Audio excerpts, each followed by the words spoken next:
এবারের যে কোভিড সংক্রমণ হচ্ছে তাতে আমরা দেখছি অনেক সময় পেশেন্টের কন্ডিশন খুব তাড়াতাড়ি খারাপ হয়ে যাচ্ছে এবং অক্সিজেন স্যাচুরেশন দ্রুত ফল করছে। এরকম ক্ষেত্রে আমাদের ক্রিটিক্যাল কেয়ার ইউনিটের বেডের আমাদের অনেক দরকার হয়ে পড়ছে। এত পরিমাণ ক্রিটিক্যাল কেয়ার ইউনিটের বেড হয়তো আমাদের নেই, কিন্তু তার জন্য ঘাবড়াতে হবে না। আমাদের এই যে নতুন আমাদের ভেন্টিলেটারটা দেওয়া হয়েছে, এই ভেন্টিলেটার নন ইনভেসিভ মোডেতে ইউজ করা যায়। আমরা চেষ্টা করব সবসময়ই যাতে নন ইনভেসিভ ভেন্টিলেশন করা যায়, কারণ ইনভেসিভ ভেন্টিলেশন করলে অনেক রকম প্রবলেম আছে, আপনারা সবাই জানেন। সুতরাং ওয়ার্ডেতে যেখানে পেশেন্ট শুয়ে আছে, যদি আমাদের সেখানে গ্যাস পাইপলাইন থাকে, তাহলে সেখানেতে আপনারা অক্সিজেন দিয়ে এই যন্ত্রের সাহায্যে তাকে কিন্তু অক্সিজেন স্যাচুরেশন বাড়াতে পারবেন এবং ওয়ার্ডের মধ্যেই ভেন্টিলেশনটা ব্যবহার করা যাবে। আজকের ট্রেনিং এইটাই কিন্তু আপনাদের ভালো করে শেখাবে যে এই যন্ত্রের ব্যবহারটা যদি আমরা খুব ভালো করে রপ্ত হয়ে যাই, তাহলে এই পেশেন্টকে আমরা ক্রিটিক্যাল ইউনিটে বেড যদি নাও থাকে, আমরা ওয়ার্ডের মধ্যেই তাকে কিন্তু ভালো করে ট্রিটমেন্ট করে আমরা তাকে বাঁচিয়ে তুলতে পারব।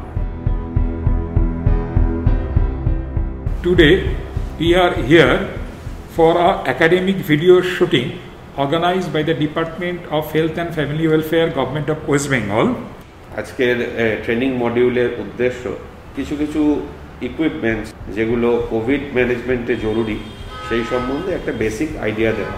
স্টেট গাইডলাইন্স রিগার্ডিং কোভিড প্রকাশিত হয়েছে। আমি সবাইকে অনুরোধ করব সেই গাইডলাইনগুলোকে ফলো করা। আমরা সিভিয়ার কোভিডে মনোনিবেশ করব, কিন্তু এইটুকুন মনে রাখতে হবে যে যে হারে কোভিডের প্রকোপ বেড়েছে, সেক্ষেত্রে আমাদের বহু পেশেন্টকে যথেষ্ট বেশি পরিমাণে অক্সিজেন থেরাপি আমাদের ওয়ার্ডেই শুরু করতে হচ্ছে। গাইডলাইন অনুযায়ী মাইল্ড ডিজিজ হোম আইসোলেশন বা সেফ হোমে থাকবে।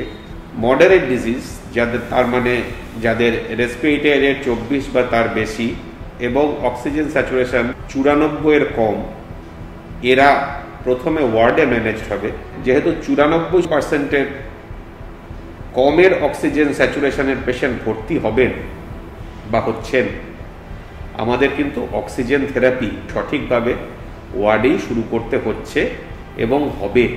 এইটুকু মনে রাখা জরুরি যে কোভিডের ম্যানেজমেন্টটা এখন অলমোস্ট গিয়ে দাঁড়িয়েছে ক্রিটিক্যাল কেয়ার উইদাউট ওয়ালস এই কনসেপ্টে। কাজে এই ক্রিটিক্যাল কেয়ারটি স্টার্ট করতে হচ্ছে ওয়ার্ডেই। যে কোনো রোগীকে অক্সিজেন দেবার সময় একটি অক্সিজেন প্রেসক্রিপশন করা জরুরি। সেই অক্সিজেন প্রেসক্রিপশনে থাকবে 1 নম্বর কি দিয়ে অক্সিজেন দেওয়া হবে, মানে ডিভাইস, 2 নম্বর কি ফ্লোতে অক্সিজেন দেওয়া হবে এবং 3 নম্বর টার্গেট অক্সিজেন স্যাচুরেশন সেই মুহূর্তে পেশেন্টের কত। কি কি ডিভাইস আমরা এই কোভিড ম্যানেজমেন্টে ইউজ করছি, যেগুলো আমরা পরে ডেমনস্ট্রেট করব। 1 নম্বর নেজাল প্রংস, এতে 1 থেকে 6 লিটার পার মিনিট পর্যন্ত অক্সিজেন দেওয়া যেতে পারে। 2 নম্বর সিম্পল ফেস মাস্ক, এতে 6 থেকে 10 লিটার পার মিনিট পর্যন্ত অক্সিজেন দেওয়া যেতে পারে। এবং 3 নম্বর নন রিব্রিদিং মাস্ক, এতে 10 থেকে 15 লিটার পার মিনিট পর্যন্ত অক্সিজেন দেওয়া যেতে পারে। এরপরে আসছে টার্গেট স্যাচুরেশন। কাদের অক্সিজেন দেওয়া শুরু করছি? আমরা শুরু করছি যে রোগীদের 94%-এর নিচে অক্সিজেন স্যাচুরেশন আছে। তাহলে টার্গেট অক্সিজেন স্যাচুরেশন সেই ইনিশিয়াল স্টেবিলাইজেশনের সময় 94 বা তার বেশি। পেশেন্ট একটু স্টেবিলাইজ করে গেলে, যখন হাসপাতালে কয়েকদিন থাকছেন বা কিছু সময় কাটছে, পেশেন্ট একটা জায়গায় স্থিতাবস্থায় আসছেন কিন্তু তখনও তার অক্সিজেন লাগছে, তখন তার টার্গেট অক্সিজেন স্যাচুরেশন 92 to 96%। শুধুমাত্র যাদের আগে থেকে শ্বাসকষ্টের রোগ আছে বা সিওপিডি রোগ আছে, তাদের ক্ষেত্রে সেই টার্গেট অক্সিজেন স্যাচুরেশন হচ্ছে 88 থেকে 92%। আমাদের মনে রাখাও দরকার, যে রোগী 85%-এর নিচে আসছেন অক্সিজেন স্যাচুরেশন নিয়ে, তাদের আমরা শুরু করব নন রিব্রিদিং মাস্ক বা NRBM দিয়ে। যেসব রোগীর অক্সিজেন স্যাচুরেশন 85 থেকে 93-এর মধ্যে থাকবে, তাদের আমরা সিম্পল ফেস মাস্ক বা নেজাল প্রব শুরু করব। টার্গেট স্যাচুরেশন রিচ করার পর ইনিশিয়াল স্টেবিলাইজেশনের সময় বা পরবর্তীকালে একটু স্টেবিলাইজ করার পর 92 বা 96% মধ্যে যদি আমরা রিচ করতে পারি, সবসময়ই we have to de-escalate both device and flow once the target saturation is reached. এবং এইটুকুন মাথায় রাখা জরুরি যে অক্সিজেনের সংকট কিন্তু দেখা দিতে পারে যদি আমরা এই ডিএসকেলেশন না করতে পারি। কাজেই ডিভাইস এবং ফ্লো নিয়ে আমাদের ডিএসকেলেট করতে হবে যখনই দেখছি পেশেন্ট স্টেবিলাইজড হয়েছে বা আমাদের টার্গেট স্যাচুরেশন আমরা রিচ করতে পেরেছি। We have to use the minimum flow to maintain the target oxygen saturation. আপনি নেমে এসছেন, অক্সিজেন ডিভাইস নিয়ে পেশেন্ট একটু স্টেবিলাইজ করেছে, আপনি শুরু করেছিলেন এনআরবিএমে, সিম্পল ফেস মাস্কে এসেছে, পেশেন্ট একটু ইমপ্রুভ করেছে, এখন নেজাল প্রঙে তার অক্সিজেন লাগছে। এই রুগী তো খারাপও হতে পারে, এবং এই রুগী খারাপ হলে আমাদের কিন্তু আবার ওপরে উঠতে হবে সেই একই লাইন ধরে, যে লাইন ধরে আমরা ডি-এসকেলেশনের কথা বলেছিলাম।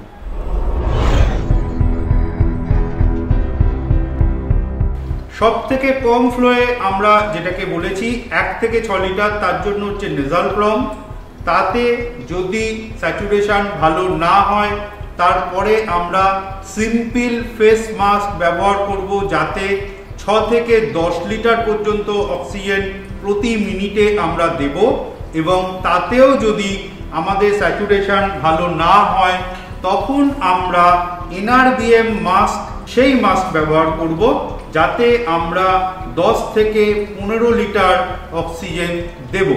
আমরা রোগীর নাককে সেই নেজাল প্রংটি লাগিয়ে দেব। এই নেজাল প্রংটি লাগানো হলো এবং তার উপরে রোগী একটা মাস্ক পরে নেবেন।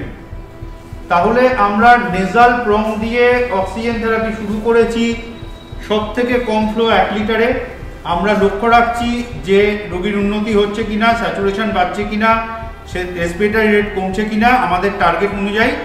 তারপরে আমরা আস্তে আস্তে এই অক্সিজেনের ফ্লো 1 লিটার প্রতি মিনিট থেকে বাড়িয়ে বাড়িয়ে 6 লিটার প্রতি মিনিট পর্যন্ত নেজাল প্রঙে তুলতে পারবো। তাতেও যদি দেখি যে রোগী স্বচ্ছন্দ বোধ করছেন না বা উন্নতি হচ্ছে না, তখন আমরা এই অক্সিজেন দেওয়ার যে ডিভাইস সেইটাকে স্টেপ আপ করব নেজাল প্রং থেকে সিম্পল ফেস মাস্কে। নেজাল প্রঙে যখন রেখেছিলাম তখন 1 থেকে 6 লিটার পর্যন্ত বাড়িয়েছিলাম। আমরা সিম্পল ফেস মাস্কে সেই 6 লিটার থেকে শুরু করছি, এবং যদি রোগীর আশানুরূপ উন্নতি না হয় আস্তে আস্তে সেটাকে 10 লিটার পর্যন্ত আমরা বাড়িয়ে নিয়ে গেলাম। এবং এই প্রত্যেকটা স্টেপেই আমরা সব সময় পালস অক্সিমিটার দেখছি, এবং যদি দেখি যে উন্নতি না হয় তাহলে এর পরের আমাদের যে অক্সিজেন থেরাপি ডিভাইস নন রিব্রিদিং ব্যাগ মাস্ক, যা এনআরবিএম, যাতে রিব্রিদিং হবে না, সেই মাস্কটাকে আমরা ইউজ করব ফেস মাস্কের পরে, যেটা রিজার্ভার ব্যাগ এবং তার সঙ্গে একটা ভাল্ব থাকে যাতে রিব্রিদিং না হয়। এবং তার উপরেও রোগী আরেকটি যে সার্জিক্যাল মাস্ক আমরা সবসময় পরতে বলি সেই মাস্কটি পরেছেন। এবং এখানেও বলবার আমরা ফেস মাস্কে শেষ করেছিলাম সর্বোচ্চ 10 লিটার প্রতি মিনিট অক্সিজেনে। আমরা এখানে শুরু করলাম 10 লিটার প্রতি মিনিট অক্সিজেন দিয়ে, আস্তে আস্তে রোগীর অবস্থা অনুযায়ী আমরা বাড়িয়ে বাড়িয়ে সেটা সর্বোচ্চ 15 লিটার প্রতি মিনিট পর্যন্ত তুলব।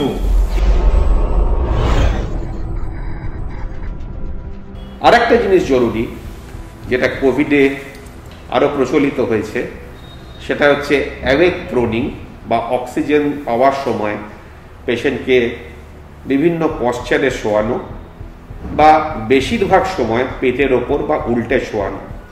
এই awake প্রোনিং should be combined with oxygen therapy সেই সব রোগীদের যারা অ্যারাউন্ড 30% অক্সিজেন বা তার বেশি অক্সিজেন দিয়ে টার্গেট স্যাচুরেশনটি মেনটেন করতে পারছেন না। যে কোনো রোগীকে পশ্চার চেঞ্জ করতে বলার আগে সঠিক কাউন্সেলিং করা অত্যন্ত জরুরি।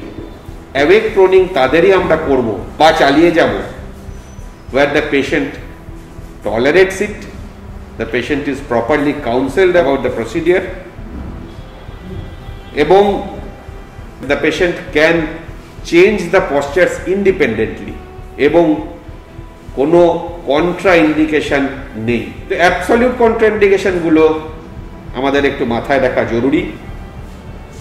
রেসপিরেটরি ডিস্ট্রেস হচ্ছে যে পেশেন্টের with a respiratory rate more than equal to 35 per minute, যদি এবিজি করার সুযোগ থাকে, যাদের হাইপারক্যাপনিয়া হচ্ছে বা যাদের কার্বন ডাইঅক্সাইড 50 মিলিমিটার অফ মার্কারির বেশি আছে, অথবা ভিজিবলি ওয়ার্ক অফ ব্রিদিং বেশি আছে, অ্যাক্সেসরি মাসল ইউজ বেশি আছে, যদি clinically immediate need of endotracheal intubation থাকে, awake proning should not be used as something as a procedure to avoid endotracheal intubation in patients where endotracheal intubation is otherwise clinically indicated. 3 নম্বর, পেশেন্টের haemodynamic instability আছে, systolic blood pressure 90 এর কম অথবা arrhythmia হচ্ছে কোনো। 4 নম্বর, পেশেন্টের agitation কি আছে। এবং 5 নম্বর, unstable spine, thoracic injury, recent abdominal surgery. এই গ্রুপ অফ রোগীকে যাদের উল্টে শোয়ালে সমস্যা হতে পারে, এই গ্রুপটাকেও আমরা সতর্ক হব এদের অ্যাওয়েক প্রনিং এর কথা বলার আগে। শুধুমাত্র মাস্ক দিয়ে বা নেজাল ক্যানুলা দিয়ে অক্সিজেন থেরাপি নয়, এই অ্যাওয়েক প্রনিং কিন্তু হাইফ্লো নেজাল ক্যানুলা বা even non invasive respiratory support, সেক্ষেত্রেও কিন্তু এই অ্যাওয়েক প্রনিংটি ট্রাই করা যেতে পারে। অ্যাওয়েক প্রনিং মানে কিন্তু সবসময়ই পেটের ওপর শুয়ে থাকা নয়, rather it is a change of posture every 1 to 2 hours, aiming to achieve a prone time as long as possible.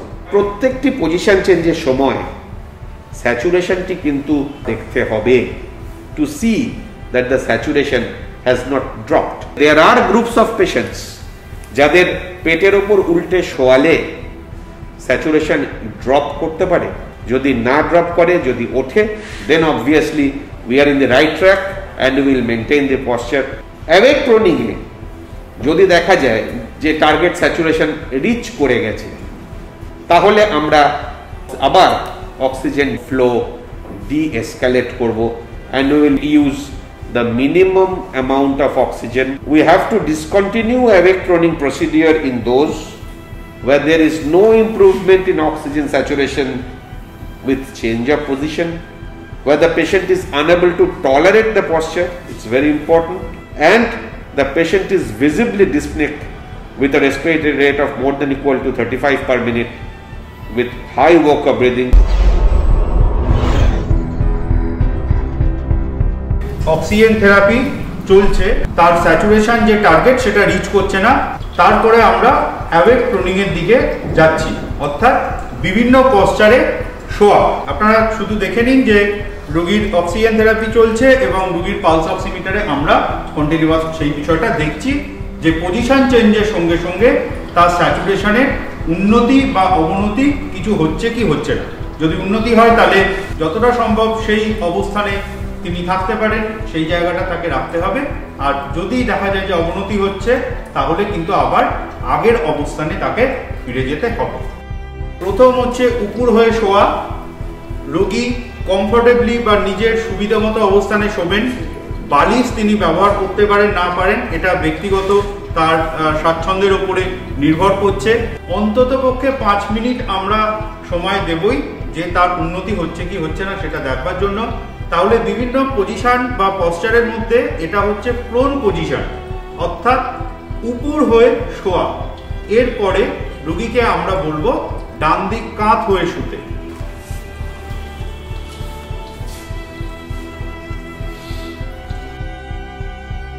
মাথা 30 থেকে 60 ডিগ্রি মতো উঁচু করে যে শোয়া, সেই বিষয়টা দেখাচ্ছে।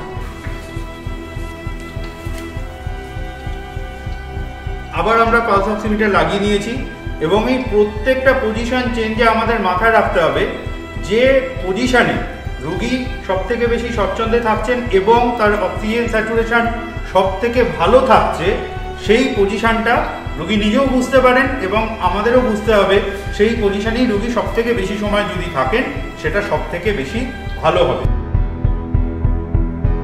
তাহলে এটা হচ্ছে বাঁ দিক কাত করে শোয়া হলো। আমরা বুঝতেই পারছি যে এটা একটা বেসিক্যালি সাইকেলের মতো, এবং এরপরে লাস্টে আবার পেশেন্ট একবার উপর হয়ে শুয়ে দেখাবে।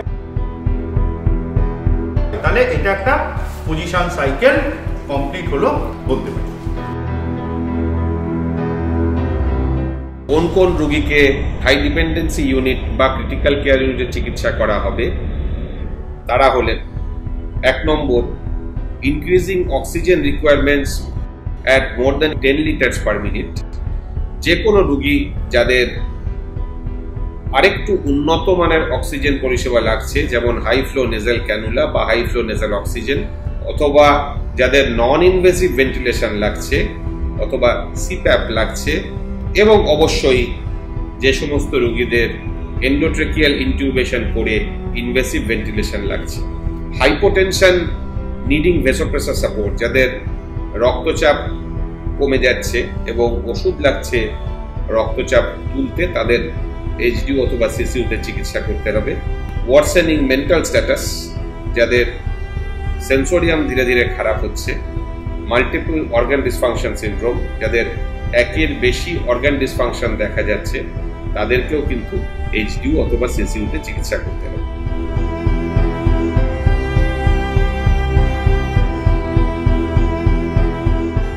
এনআরবিএম মাস্কে 10 থেকে 15 লিটার বা 10 লিটার পার মিনিটের বেশি অক্সিজেন দিয়েও যাদের টার্গেট স্যাচুরেশন রিচ করা যাচ্ছে না, যাদের শ্বাসকষ্ট হচ্ছে, যাদের রেসপিরেটরি রেট বেশি থাকছে, যাদের ওয়ার্ক অফ ব্রিদিং বেশি থাকছে, সেই সব রোগীকে আমরা প্রথমে either high flow nasal cannula অথবা নন ইনভেসিভ ভেন্টিলেশন ট্রাই করব।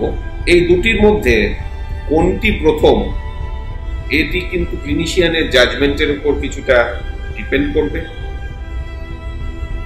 অনেক ক্ষেত্রেই হাই ফ্লো নেজাল ক্যানুলা প্রথমে স্টার্ট করা যেতে পারে, আবার কোনো ক্ষেত্রে আমাদের নন ইনভেসিভ ভেন্টিলেশন স্টার্ট করতে হবে in the form of CPAP অথবা প্রেসার সাপোর্ট সিপ্যাপ অথবা বাই লেভেল।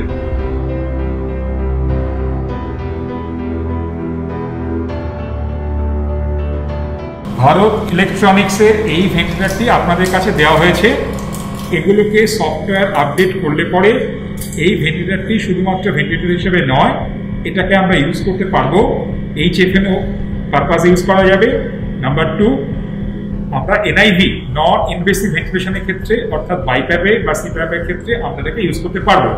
কিভাবে ইউজ করা যাবে খেয়াল করে দেখুন যে এখানে একটি মোড আছে, এই মোডটাকে চেঞ্জ করতে হবে। চেঞ্জ করতে গেলে পরে 2 বা 3টে সুইচ আছে। প্রথম সুইচটি হচ্ছে FiO2 সিলেক্ট করবার। দিস ওয়ান ইজ FiO2 কে আপনি কমাতে বাড়াতে পারবেন। এখন দেখুন 21% ইন্ডিকেট করছে FiO2। এই FiO2টাকে আপনি ক্লকওয়াইজ ঘুরিয়ে you can reach up to 100%। Okay, this is the FiO2 control knob. Number 2, this is the mode control knob and confirmation switch. Okay, this is now placed at আমি আছি হচ্ছে HFO মোডে। আমি এই মোডটাকে change করব। Y কারেন্টটাকে confirm করতে হবে। Confirm করবার পরে যদি আমি আবার ক্লকওয়াইজ ঘোরাই, then comes volume control mode. আবার যদি ঘোরাই, next comes pressure control mode. আবার যদি ঘোরাই, next comes PSV pressure support ventilation. Next HFO, HFNO কথাটা আসবে না, আসবে হচ্ছে HFO। This is equal to HFNO। তাহলে এটাকে আমাকে কনফার্ম করতে হবে। জাস্ট ভয় বাটনটাকে টিপলে পরে এটা কনফার্ম হয়ে গেল। এবার দেখুন 2 বা 3টে কন্ট্রোল জিনিস আছে। এই HFO লেখার পাশেই আছে কত ফ্লো আপনি দেবেন, how much flow of oxygen is required আপনি দেবেন। এখন এটা আছে 49 লিটার্সে আছে, ইউ ক্যান চেঞ্জ ইট। বাটনটাকে ঘুরিয়ে নিয়ে গেলেন, এটাকে কনফার্ম করলেন। সাপোজ আমি এটাকে মিনিমাম ফ্লোতে শুরু করব, 5 লিটার্স থেকে শুরু করতে পারেন। 5 লিটার্স যেতে কোনো লাভ হবে না, আমরা মিনিমাম ফ্লো শুরু করি 30 লিটার্স থেকে শুরু করি। 30 এইখান থেকে ফ্লোটাকে শুরু করে আপনি এটাকে চেঞ্জ করতে পারেন 32 আপ টু 60 অব্দি আপনি উঠতে পারেন। দেখুন, খেয়াল করে দেখুন, এক করে বাড়ছে, বেড়ে আমি একটু চলে গেলাম 6 লিটার্স পার মিনিট। এটা হচ্ছে maximum flow that can you achieve with this machine. Number 2 হচ্ছে FiO2, this one is for FiO2, এবং এই কন্ট্রোল নবটা দিয়ে আপনি FiO2 কে কন্ট্রোল করতে পারেন। সাপোজ আমি এই পেশেন্টটাকে 6 লিটার পার মিনিটে ফ্লো দেবো উইথ FiO2 অফ 80%, তাহলে আমার FiO2 আমি সিলেক্ট করলাম 80 কাছাকাছি রাখলাম। এবার যদি আমি কনফার্ম করি,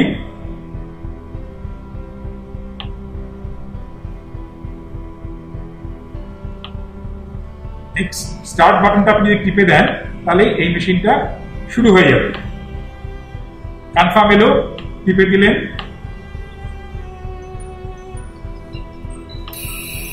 machine is now functioning. Machine is now delivering a flow of 6 liters per minute. Mode হচ্ছে HFNO mode এবং পেশেন্টের FiO2 is approaching nearly 80%। দেখুন আস্তে আস্তে বাড়ছে, 72 আছে, 73 আছে, এভাবে আপনি ইউজ করতে পারবেন। এবারে আসুন সার্কিটের ব্যাপারে। এই মেশিন যে গ্যাসটাকে এলো, অক্সিজেনটা এবং এয়ারের মিক্সচারটা এলো, সেটা এখান থেকে ডেলিভার করছে। This is the outlet. Oxygen এবং এয়ারের মিক্সচারটা মেশিন থেকে বেরিয়ে চলে গেল নীল সার্কিট, নীল রঙের টিউব দিয়ে চলে গেল হিউমিডিফায়ারে। হিউমিডিফায়ারের উপরে আমার একটা হট প্লেট আছে, তার উপরে জল দেওয়া আছে এবং তার মধ্যে এই গ্যাসটা আসছে। গ্যাসটা এখান থেকে হিটেড হচ্ছে এবং হিউমিডিফাই হচ্ছে। হিউমিডিফাই করে এই গ্যাসটাকে আবার এই সার্কিট দিয়ে আমরা বার করে নিয়ে যাচ্ছি। এখানে একটা ফ্লো সেন্সার রাখা আছে, এই সঙ্গে আমার যে স্পেশাল সার্কিটটা বা স্পেশাল ক্যানুলা, যেটা হচ্ছে HFNO ক্যানুলা, যেটা this one is the HFNO cannula, এবং এই জিনিসটা লাগাতে হবে। এটা হচ্ছে এই ক্যানুলাটা, এদিকে হচ্ছে নেজাল প্রং এর মতো আমরা পেশেন্টের নাকে ঢুকিয়ে দেবো, আর এটা কানেক্ট করবো ডিস্টাল এন্ড অফ দ্য সার্কিটের সঙ্গে। এই ডিস্টাল এন্ডের সঙ্গে আমি কানেক্ট করে দিলাম, দিয়ে আমি এটাকে লাগিয়ে দিলাম।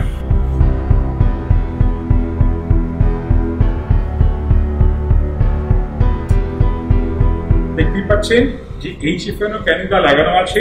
সেই অবস্থায় আমরা সবসময় অ্যাডভাইস করবো এর উপরে সার্জিক্যাল মাস্ক পরে নেওয়ার জন্য। এবং এই মেশিনটি এখন ডেলিভার করছে HFNO at the rate of 6 liters per minute with the FiO2 of 80%। খেয়াল রাখবেন যে জলের ব্যাপারে এখানে নর্মাল স্যালাইন ইউজ করবেন না, এখানে ডিস্টিল ওয়াটার ইউজ করাটা বাঞ্ছনীয় এবং এটা যেন ডিজায়ার লেভেলটা ঠিক থাকে। এটি একটি আইসোলেটেড HFNO মেশিন। এই মেশিনটাতে শুধুমাত্র আপনারা HFNO দিতে পারবেন। খেয়াল করুন, এই মেশিনের 3টে ইম্পর্টেন্ট কম্পোনেন্ট আছে। নাম্বার 1 হচ্ছে দেওয়াল থেকে অক্সিজেন আসছে, তার একটি সাদা লাইন এলো, যেটা এখানে এসে ফ্লো মিটার আছে। দেখুন আপনি খেয়াল করুন, এখান থেকে 0 থেকে 60 পর্যন্ত আপনি ফ্লো তুলতে পারবেন। এখান থেকে যে পরিমাণ অক্সিজেনটা এলো, বাদ বাকি মেশিনের মধ্যে ব্লেন্ডার আছে, বাকিটা মেশিন এয়ারের সঙ্গে মিশিয়ে দেবে। মিশিয়ে দেওয়ার পরে সেটাকে এই হিউমিডিফায়ারের মধ্যে পাঠিয়ে দেবে।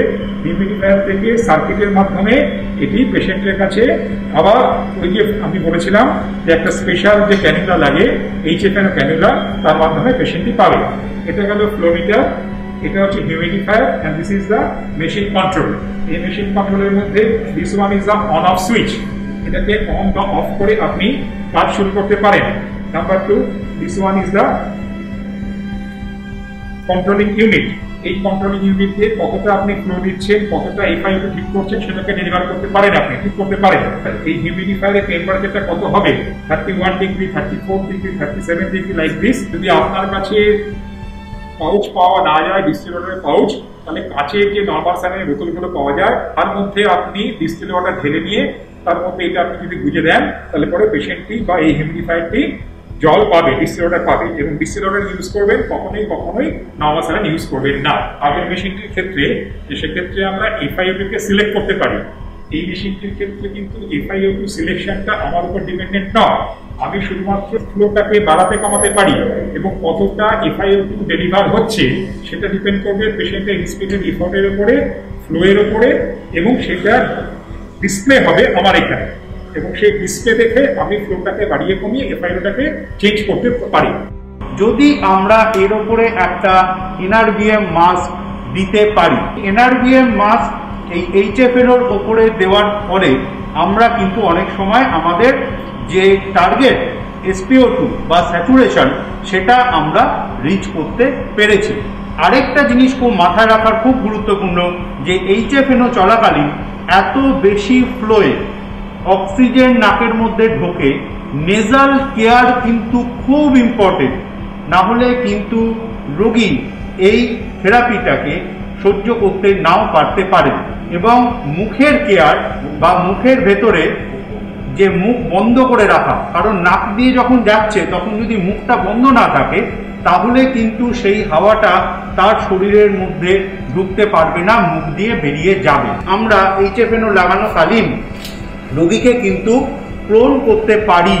হাই ফ্লো নেজাল ক্যানুলা শুরু করবার সময় যে সমস্ত রোগীদের অক্সিজেন স্যাচুরেশন, যেমন আমরা প্রথমে বলেছি যে 85%-এর কম থাকলে প্রথমেই NRBM দিয়ে শুরু করে তারপরে ধীরে ধীরে নামার চেষ্টা করা উচিত, তেমনি 85%-এর নিচে যদি স্যাচুরেশন চলে যায় সেক্ষেত্রে কিন্তু একটু হায়ার ফ্লো দিয়ে এবং হায়ার FiO2 দিয়ে হাই ফ্লো নেজাল ক্যানুলা শুরু করা উচিত। অন্যান্য ক্ষেত্রে যখন অতটা অক্সিজেন স্যাচুরেশন কমে যায়নি সেক্ষেত্রে আমরা শুরু করব আরেকটু কম ফ্লো দিয়ে এবং কম FiO2 দিয়ে, এবং দেখব তাতে টার্গেট স্যাচুরেশন রিচ করা যাচ্ছে কিনা। যখন পেশেন্ট ধীরে ধীরে স্টেবিলাইজ করেছে আমরা কিন্তু ফ্লো এবং FiO2 এগুলো আস্তে আস্তে কমাতে আরম্ভ করব। হাই ফ্লো নেজাল ক্যানুলা চলবার সময় পেশেন্টে কিন্তু মনিটর করে চলতে হবে, দেখতে হবে যে পেশেন্টের রেসপিরেটরি রেট কিরকম থাকছে, কমছে কিনা, স্যাচুরেশন ইমপ্রুভ করছে কিনা, টার্গেট স্যাচুরেশন রিচ করছে কিনা, পেশেন্টের ওয়ার্ক অফ ব্রিদিং কমছে কিনা, অ্যাক্সেসরি মাসলস ইউজ কমছে কিনা, পেশেন্টের রেসপিরেটরি ডিস্ট্রেস কমছে কিনা, পেশেন্ট কমফোর্টেবল হচ্ছেন কিনা, এই সমস্ত কিছু কিন্তু মনিটর করে যেতে হবে। High flow nasal cannula tolerate না করলে আমাদের কিন্তু পরবর্তীকালে নন ইনভেসিভ ভেন্টিলেশনের কথা মাথায় রাখতে হতে পারে, অথবা কোনো কোনো ক্ষেত্রে ইনটিউবেশনের জন্য রেডি নিজেকে রাখতে হতে পারে।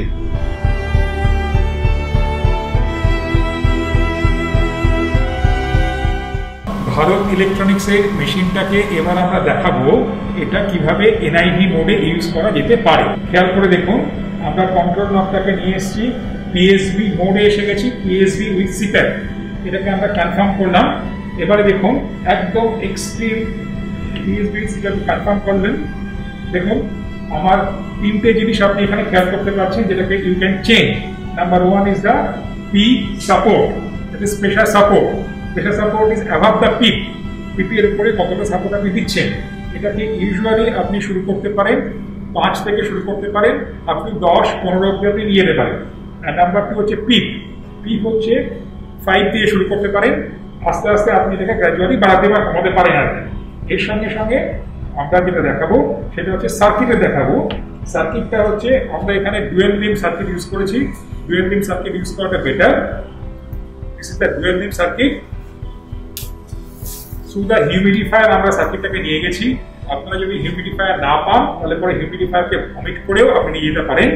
আমরা এখানে একটা ফিল্টার ইউজ করেছি, নন ভেন্টেড মাস্ক ইউজ করেছি। খেয়াল করে দেখুন, ট্রান্সপারেন্ট নন ভেন্টেড মাস্ক ইউজ করেছি। এই মাস্কটি টাইটলি ফিটিং হবে আমার যে পেশেন্টকে দেবো তার উপরে। এই হচ্ছে আমাদের মাস্ক, এটা নন ভেন্টেড, মানে এখানে কোনো ভেন্ট নেই আলাদা করে, কারণ এক্সপিরেটরি ফ্লোটা আলটিমেটলি চলে যাচ্ছে আমাদের ভেন্টিলেটরের মধ্যে। Proper fitting of the mask with the patient. Non invasive ভেন্টিলেশনের ক্ষেত্রে যেটা বললাম যে মাস্কের ফিটিংটা খুব ইম্পর্টেন্ট। সাধারণভাবে দুদিক থেকে দুজন যদি এই মাস্কটা ফিট করবার সময় থাকেন তাহলে সেটা সব থেকে ভালো হয়, এবং যাতে সেন্টারই থাকে মাস্কটা সেটা আমাদের একটু লক্ষ্য রাখতে হবে। তারপরে আমরা স্ট্র্যাপ করে মাস্কটা আটকাবো। একটা জিনিস গুরুত্বপূর্ণ, লিক, মাস্ক এবং মুখের যে জাংশনের লিক, দুটো কারণে গুরুত্বপূর্ণ। একটা হচ্ছে NIV ফেলিওর যাতে না হয়, যে প্রেসারে আমরা দিচ্ছি সেটা যাতে পেশেন্টের শরীরে যায়।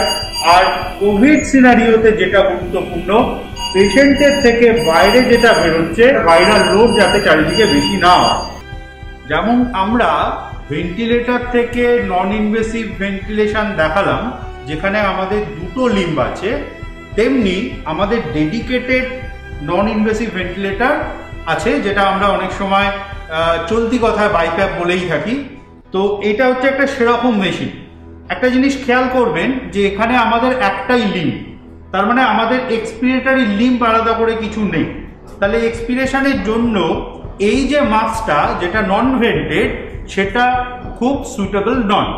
আমাদের এখানে যদি এটা ভেন্ট থাকতো তাহলে সেটা আমাদের ক্ষেত্রে সুইটেবল হতো। তাহলে আমরা এই জায়গায় কি করতে পারি, আমরা একটা কানেক্টর লাগাতে পারি যার একটা দিক এক্সপিরেশনের মতো থাকবে এবং সেইখানটায় আমরা একটা ব্যাকটেরিয়াল ভাইরাল ফিল্টার লাগিয়ে দিতে পারি যাতে বাইরে ভাইরাল লোডটা না বেরোয়।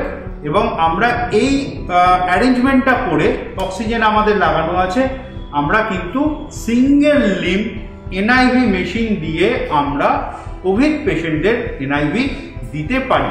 এবং আপনারা খেয়াল করে দেখুন, তাহলে এই ছোট মেশিনে আমাদের দেখবেন আমরা দুটো প্রেশার সেট করতে পারি, একটা ইপ্যাপ বা এক্সপিরেটরি প্রেশারের যে আমরা প্রেশার রাখছি, একটা আইপ্যাপটা ইন্সপিরেটরি টাইমের সময়। এই ভারত ইলেকট্রনিক্স লিমিটেডের মেশিনে ডুয়াল লিম্ব সার্কিট দিয়ে সিপ্যাপও দেওয়া সম্ভব। অনেক ক্ষেত্রে পিএসভি সিপ্যাপ না ইউজ করে প্রথমে সিপ্যাপ ট্রাই করা যেতে পারে, 5 থেকে 10 সেন্টিমিটার অফ ওয়াটার সিপ্যাপ। সেক্ষেত্রে যে পিপ বা সিপ্যাপের নবটি আছে সেখানে সেই ভ্যালুটি সেট করতে হবে এবং প্রেশার সাপোর্ট বা পিএসভি যে নবটি আছে সেটিকে 0 করে দিতে হবে। তাহলেই শুধুমাত্র সিপ্যাপ মোডে এই ভারত ইলেকট্রনিক্সের মেশিনটি কাজ করবে। সিঙ্গেল লিম্ব সার্কিটের নন ইনভেসিভ ভেন্টিলেটরেও কিন্তু সিপ্যাপ দেওয়া সম্ভব। নন ইনভেসিভ ভেন্টিলেশন দেওয়ার সময়ও যেমন সিপ্যাপ 5 থেকে 10 সেন্টিমিটার সিপ্যাপ দিয়ে শুরু করা যেতে পারে, অথবা প্রেশার সাপোর্ট উইথ সিপ্যাপ। যদি আমরা ডুয়াল লিম্ব সার্কিট দিয়ে ইনভেসিভ ভেন্টিলেটর দিয়ে নন ইনভেসিভ ভেন্টিলেশন দেওয়ার চেষ্টা করি, সেক্ষেত্রে আমরা শুরু করতে পারি অ্যারাউন্ড 8 থেকে 10 pressure support with a 5 of CPAP with a non vented mask. এই সমস্ত ক্ষেত্রেই কিন্তু রোগীকে মনিটর করে যেতে হবে যে রোগীর স্যাচুরেশন ইমপ্রুভ হচ্ছে কিনা, টার্গেট স্যাচুরেশন রিচ করছেন কিনা, পেশেন্টের স্ট্রেস কমছে কিনা, রেসপিরেটরি রেট কমছে কিনা, পেশেন্ট কমফোর্টেবল কিনা, পেশেন্টের সেন্সোরিয়াম ঠিক আছে কিনা, ঝিমিয়ে পড়ছেন কিনা ইত্যাদি বিষয়। শুধুমাত্র মাস্ক দিয়ে বা নেজাল ক্যানুলা দিয়ে অক্সিজেন থেরাপি নয়, অ্যাওয়েক প্রোনিং কিন্তু হাইফ্লো নেজাল ক্যানুলা বা even non invasive respiratory support, সেক্ষেত্রেও কিন্তু অ্যাওয়েক প্রোনিংটি ট্রাই করা যেতে পারে। হাইফ্লো নেজাল ক্যানুলা থেরাপি অথবা নন ইনভেসিভ ভেন্টিলেশন প্রথমে ট্রাই করার উদ্দেশ্য হচ্ছে এন্ডোট্রেকিয়াল ইনটিউবেশন করে ইনভেসিভ ভেন্টিলেশন অ্যাভয়েড করার একটা প্রচেষ্টা। সব ক্ষেত্রে সফল হওয়া সম্ভব নয়, অনেক ক্ষেত্রেই high flow nasal cannula therapy fail করতে পারে, অনেক ক্ষেত্রে নন ইনভেসিভ ভেন্টিলেশন ফেল করতে পারে। সেক্ষেত্রে কিন্তু আমাদের এন্ডোট্রেকিয়াল ইনটিউবেশন বা ইনভেসিভ ভেন্টিলেশনের দিকে যেতে হবে। হাইফ্লো নেজাল ক্যানুলা অথবা নন ইনভেসিভ ভেন্টিলেশন চললে রোগীকে ক্লোজলি মনিটর করতে হবে এবং সঠিকভাবে চালাতে পারলে অনেক ক্ষেত্রেই হয়তো এন্ডোট্রেকিয়াল ইনটিউবেশন অ্যাভয়েড করা যেতে পারে। কিন্তু এইটা মাথায় রাখতে হবে যে waiting does not mean delay in intensive care. কাজেই যখনই মনে হচ্ছে যে হাইফ্লো নেজাল ক্যানুলা বা নন ইনভেসিভ ভেন্টিলেশন ফেল করছে, পেশেন্ট ক্লিনিক্যালি খারাপ হয়ে যাচ্ছে, পেশেন্টের স্যাচুরেশন ইমপ্রুভ করছে না, পেশেন্ট ডিস্ট্রেসে আছে, সেক্ষেত্রে কিন্তু আমাদের এন্ডোট্রেকিয়াল ইনটিউবেশনের দিকে যেতে হবে। তাহলে আমি যদি the indications of endotracheal intubation of starting invasive ventilation বলি, সেক্ষেত্রে বলা যেতে পারে 1 নম্বর, rapidly worsening respiratory failure with increased work of breathing. Second গ্রুপটা হলো those patients who are in hemodynamic instability needing vasopressors. And thirdly, obviously, patients with altered sensorium, with a threatened airway, we never put on high flow nasal cannula or continue with high flow nasal cannula or non-invasive ventilation in patients of acute hypoxic respiratory failure who are drowsy and whose airway is threatened. আমরা এখন এক্সপার্টদের কাছে শুনলাম কিভাবে আমরা oxygen therapy দেব। আমাদের যে ভেন্টিলেটরগুলো এসছে সেটা কিন্তু নন ইনভেসিভ ভেন্টিলেশন করেও ব্যবহার করা সম্ভব। যে জিনিসটা আমাদের মনে রাখতে হবে যে পেশেন্ট ইনভেসিভ ভেন্টিলেশনে যাওয়ার আগে নন ইনভেসিভ ভেন্টিলেশন দিয়েই আমরা কিন্তু মেজরিটি পেশেন্টকে ট্রিটমেন্ট দিতে পারছি। তো সেই কারণে যে মেশিনগুলো আপনাদের কাছে সাপ্লাইড হয়েছে সেটাকে নন ইনভেসিভ ভেন্টিলেশনের কথা ভাবাটা উচিত হবে। কাজে আমার মনে হয় যে আমরা যদি অক্সিজেন থেরাপিটাকে ঠিকমতোভাবে নিয়ন্ত্রিতভাবে আমরা ব্যবহার করতে পারি, আমরা অনেক পেশেন্টকেই কিন্তু বাঁচাতে পারবো এবং অযথা অক্সিজেন আমরা নষ্ট করব না। কারণ অক্সিজেন অত্যন্ত প্রয়োজনীয় এবং সবারকে বাঁচাতে গেলে আমাদের অক্সিজেনকে প্রিজার্ভও করতে হবে এবং জুডিশিয়াসলি ব্যবহার করতে হবে। সেই কারণে আমাদের এই প্রক্রিয়াগুলো যেভাবে আমাদের এক্সপার্টসরা বোঝালেন সেটা যেন আমরা প্রপারলি ফলো করি, সেটার দিকে খেয়াল রাখতে হবে। আমি জানি আমরা এই লড়াইটা লড়তে পারবো, সঠিকভাবে সুনির্দিষ্টভাবে এই লড়াই আমরা জিতবই জিতব।